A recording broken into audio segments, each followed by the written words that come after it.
അപ്പോൾ America Iran സമാധാന കരാറിൽ വീണ്ടും അനിശ്ചിതത്വം, മരവിപ്പിച്ച ആസ്തികൾ വിട്ടു നൽകണമെന്നും ഇനി വിട്ടുവീഴ്ചയില്ലെന്നുമാണ് ഇറാൻ പറയുന്നത്. കരാറിലെത്താൻ ധൃതിയില്ലെന്നും ധാരണയിലെത്തും വരെ ഇറാനെതിരെയുള്ള നാവികോപരോധം ശക്തമായി തുടരുമെന്നും അമേരിക്കൻ പ്രസിഡന്റ് ഡൊണാൾഡ് ട്രംപ് വ്യക്തമാക്കി.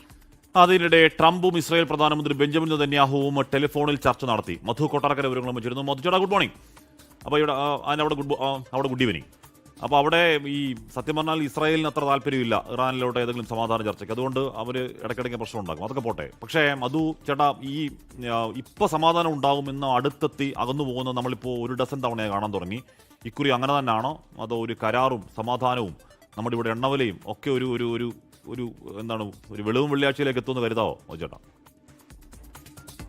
Good morning Hashmi, Asitha. അത്തരം ചില സൂചനകളാണ് വരുന്നത്. അമേരിക്കയും ഇറാനും ഇപ്പോൾ അവരൊരു മെമ്മോറാണ്ടം തയ്യാറാക്കിക്കൊണ്ടിരിക്കുകയാണ്. അതിൽ ഒപ്പുവെച്ചാൽ നിലവിലെ യുദ്ധത്തിന് പൂർണ്ണ വിരാമമാകും.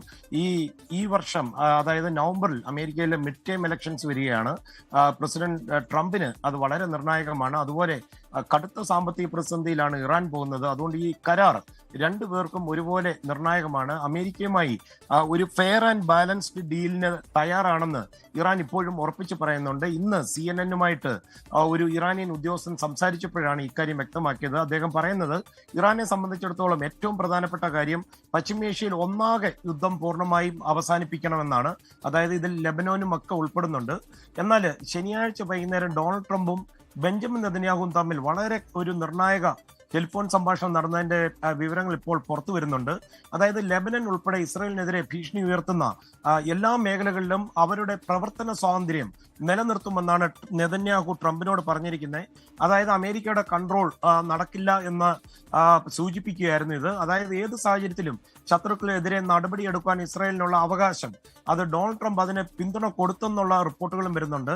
എന്നാൽ ഇറാനുമായി അമേരിക്കയുടെ ബന്ധം ഇപ്പോൾ വളരെ പ്രൊഫഷണലും അതുപോലെ റിസൾട്ട് ഓറിയന്റഡും ഒക്കെ ആയിട്ടുണ്ടെന്നാണ് ഡൊണാൾഡ് ട്രംപ് ഇന്ന് രാവിലെ പറഞ്ഞത്. എന്നാൽ കരാറിൽ ഒപ്പുവയ്ക്കുവാൻ തിടുക്കം കാണിക്കരുതെന്ന് അമേരിക്കൻ പ്രതിനിധികൾക്ക് നിർദ്ദേശം കൊടുത്തിട്ടുമുണ്ട്. ഹാഷ്മി, ഈ ഒപ്പുവയ്ക്കാൻ ഒരുങ്ങുന്ന പുതിയ ധാരണാപത്രത്തിൽ ഹോർമൂസ് കടലിടുക്ക് ഘട്ടം ഘട്ടമായി തുറക്കുന്നതിനും ഇറാൻ തുറമുഖങ്ങൾക്കെതിരെ ഇപ്പോൾ ഏർപ്പെടുത്തിയിരിക്കുന്ന ഉപരോധം പിൻവലിക്കുമെന്നും ഒക്കെയുള്ള റിപ്പോർട്ടുകൾ വരുന്നുണ്ട്. ഇതെല്ലാം ഉൾപ്പെടുത്തിയിട്ടുണ്ട്. അതേസമയം ആണവ പദ്ധതി ഉൾപ്പെടെ തർക്ക വിഷയങ്ങളിൽ ഒരു അന്തിമ കരാറിലെത്തുവാൻ രണ്ട് രാജ്യങ്ങൾക്കും 60 ദിവസത്തെ സമയം ലഭിക്കുമെന്നാണ് ഈ മെമ്മോറാണ്ടത്തിലുള്ളത്. പക്ഷേ ഇറാൻ ഇപ്പോൾ അവരുടെ 12 ബില്യൺ അസറ്റ്സ് ഫ്രീസ് ചെയ്ത് വെച്ചിരിക്കുന്നത് വിട്ടുകൊടുത്താൽ മാത്രമേ തുടർ ചർച്ചകൾക്ക് തയ്യാറാകൂ എന്ന് പറയുന്നത് ഒരു പ്രതിസന്ധി സൃഷ്ടിക്കുകയും ചെയ്തിട്ടുണ്ട്. ഹാഷ്മി, ആസിദ. ഓക്കെ, മധു കൊട്ടാരക്കരയാണ് ന്യൂജേഴ്സിയിൽ നിന്ന് വാർത്തയുടെ വിവരങ്ങൾ നൽകിയത്. നമ്മൾ പലയാവർത്തി കണ്ടതാണ് ഇതാ ഇപ്പോൾ സമാധാനം വരുന്നു എന്ന് പറഞ്ഞിട്ട് പിന്നെയും അത് അകന്നകന്ന് പോകുന്നത്. പിന്നെ ഒരു ഘട്ടം കഴിഞ്ഞപ്പോഴേക്കും പിന്നെ ഈ മിസൈൽ ആക്രമണമൊന്നും കാര്യമായി ഉണ്ടാവുന്നില്ലെന്ന് സമാധാനമാണെങ്കിൽ കൂടിയും ഹോർമൂസ് അടഞ്ഞു കിടക്കുന്നത് ഈ പറയുന്ന ഇനിയും നമ്മുടെ ഇവിടെ എണ്ണവില കൂട്ടാൻ നോക്കിയിരിക്കുന്ന എണ്ണ കമ്പനികൾക്ക് വല്ലാത്തൊരു പ്രകോപനം ഉണ്ടാക്കും. അത് പെട്ടെന്ന് തുറക്കട്ടെ അല്ലേ?